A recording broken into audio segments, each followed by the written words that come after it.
Empreenda Assim, o podcast sobre empreendedorismo e negócios da Associação Comercial e Empresarial de Maringá.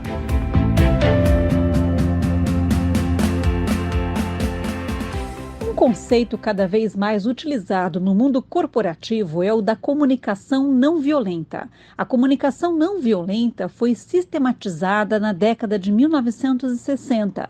É uma abordagem que valoriza a conexão, a empatia e o diálogo. Um método que pode ser aplicado tanto na vida pessoal quanto no ambiente de trabalho. O podcast Empreenda Assim conversa com Camila Veltrini, especialista em comunicação não violenta. Olá, Camila, obrigada por participar do podcast Empreenda Assim. Oi, Luciana, eu agradeço muito a oportunidade de estar aqui hoje, participando do podcast Empreenda Assim. Para mim é uma honra muito grande. Camila, quais são os princípios da comunicação não violenta? Antes de tudo, Luciana, é importante que a gente entenda que a violência na comunicação não violenta, quando a gente usa esse termo, ela não está ligada necessariamente, diretamente, com uma violência física, agressiva mesmo. A violência que a gente fala quando a gente está abordando a CNV, ela está muito mais ligada com não ver o outro na sua humanidade. Então, tem muita gente que escuta esse termo e fica meio assim, né, com o pé atrás de, bom, mas acho que isso aí não é para mim. Porque a gente realmente acredita que não é violento. Mas muitas vezes a violência nas nossas relações, ela pode vir com um tom baixo, uma fala mansa, tranquila, calma, mas que pode acabar violentando o outro, né, dentro dessas relações, dentro da comunicação, sem a gente perceber. E para a gente começar a falar um pouco sobre isso, é importante que a gente conheça os princípios básicos da CNV, ou os 4 passos, que são, primeiro, observação, segundo, sentimentos, terceiro, necessidades e quarto, pedidos. Então, vamos considerar uma situação, um conflito, por exemplo. O que a gente precisa fazer quando isso acontece? Observar o que está acontecendo de fato, então isolar o fato, sem fazer julgamentos. Depois identificar os sentimentos que eu tenho dentro daquela situação, tirando os meus pensamentos, mas entender de fato qual que é o sentimento vivo naquilo. Identificar também as necessidades que eu tenho naquele momento, não olhando apenas para as estratégias que eu estou tentando ter para resolver o problema. E por fim, se necessário, dependendo da situação, fazer pedidos, mas que eles não sejam exigências. A comunicação, quando não é assertiva, pode criar problemas no ambiente de trabalho? Com certeza, sim. A gente vive hoje um momento muito complexo. Quando a gente olha para o mundo de hoje, para a nossa comunicação, é tudo muito complexo. E para a gente lidar com tudo isso, tem exigido bastante da gente, né? Porque a gente está vivendo um mundo cada vez mais conectado, o que é maravilhoso, é bom, ajuda muito nas nossas relações pessoais, profissionais, né? À distância, por exemplo. Mas, ao mesmo tempo, a gente tem demandas cada vez maiores, cada vez menos tempo e estímulos demais o tempo todo. E isso tem feito com que as pessoas vivam de forma muito mais automatizada, né? Com muita pressa, com pouca paciência e muito mais intolerante com aquilo que eu não gosto, que eu não aceito, que eu não entendo. E a gente está cada vez menos presente no momento que a gente está vivendo.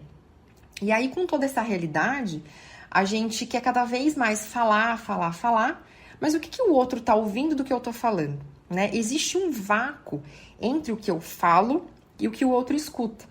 Porque essa outra pessoa também está vivendo nessa mesma situação de complexidade, né?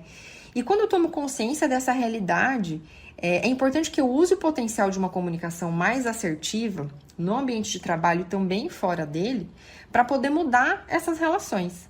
Os conflitos, sejam eles grandes ou pequenos, eles acontecem porque existe esse ruído de comunicação que, na verdade, tem muito mais a ver com eu não ouvir o outro do que eu falar. Qual a diferença entre observação e juízo de valor? A observação, ela é de fato o que aconteceu em uma situação. Então, pensa que algo está acontecendo e tem uma câmera filmando. O que a câmera mostra, o que ela filma, é o que a gente pode observar de fato. Então, é o fato em si. O juízo de valor ou o julgamento é, na verdade, a minha interpretação, né? É a percepção da realidade de acordo com a minha lente social, com a minha lente individual, sobre o que a câmera filmou. Então, é, na verdade, o que eu entendo, dentro dos valores que eu tenho, que aconteceu ali naquele momento. E quando a gente está diante de uma situação que nos desagrada, como um conflito, por exemplo, a nossa primeira reação é o julgamento. E isso, normalmente, é entendido pelo outro, né, pela outra parte, como um ataque. e essa outra parte vai querer se defender também, julgando novamente, e a gente vai entrar em um ciclo de conflito sem solução nenhuma. Então, vamos pegar um exemplo. Uma pessoa, ela demorou um dia além do combinado para entregar um relatório. Qual que é a observação dessa situação? Que a pessoa entregou o relatório um dia após o combinado. E qual que é o julgamento que muitas vezes a gente escuta no ambiente de trabalho, às vezes do colega ou do chefe? Nossa, como essa pessoa é lerda, como ela é irresponsável, como ela é desorganizada. Existe uma diferença gigante entre essas duas coisas, e que quando a gente aprende a dar um passo para trás, para observar a situação antes de julgar, as relações elas podem ser muito mais saudáveis, né? É o primeiro passo para a gente olhar para essas relações de uma forma diferente. O que é feedback apreciativo? Quando a gente está falando de um ambiente de trabalho, o feedback ele é sempre muito importante. E eu costumo dizer assim, que para a gente ter autoconhecimento, a gente precisa do outro. E em 2019 foi feita uma pesquisa pelo Great Place to Work, que é a consultoria especializada em gestão de pessoas e as questões organizacionais.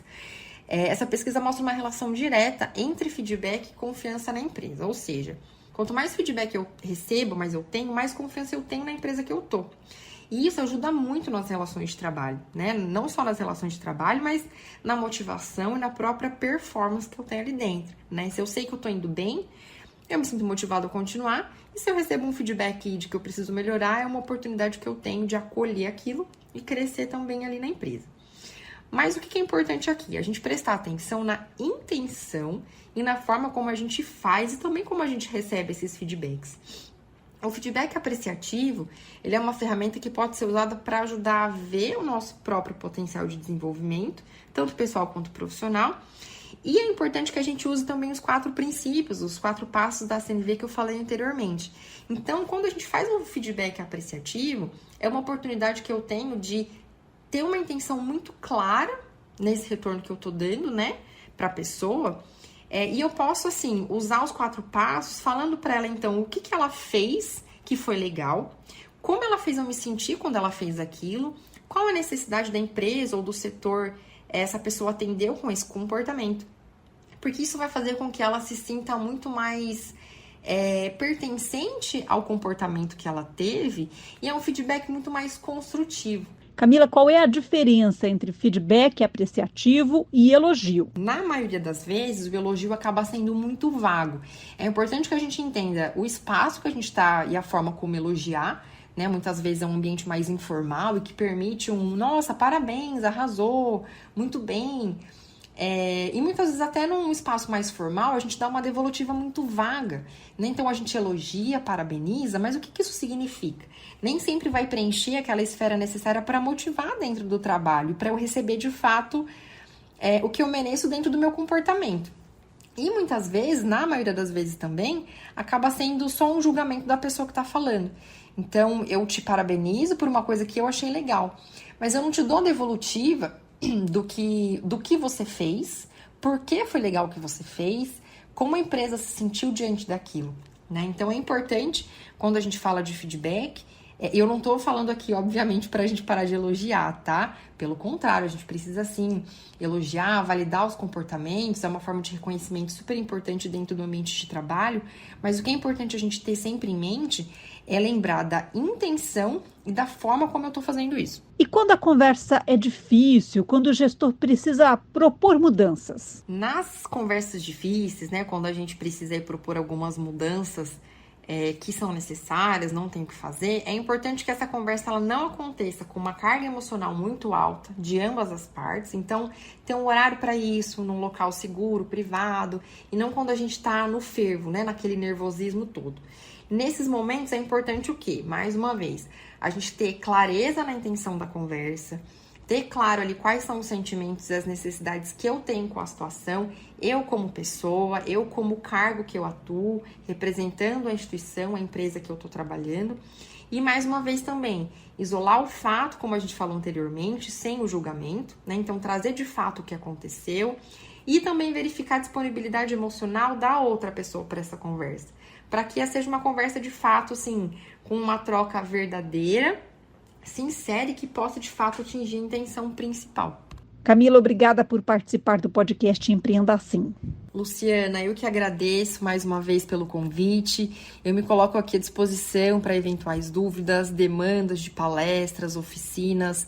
E eu agradeço muito, a oportunidade de também ocupar esse espaço aqui hoje para falar de um assunto que eu particularmente sou apaixonada, e realmente vejo assim o potencial que ele tem de mudar as empresas, de mudar as relações intra e interpessoais. Então, mais uma vez, muito obrigada. Foi uma honra estar aqui com vocês hoje. O podcast Empreenda Assim conversou com Camila Veltrini, especialista em comunicação não violenta. Obrigada, ouvinte e associado, por acompanhar o podcast Empreenda Assim. Até a próxima.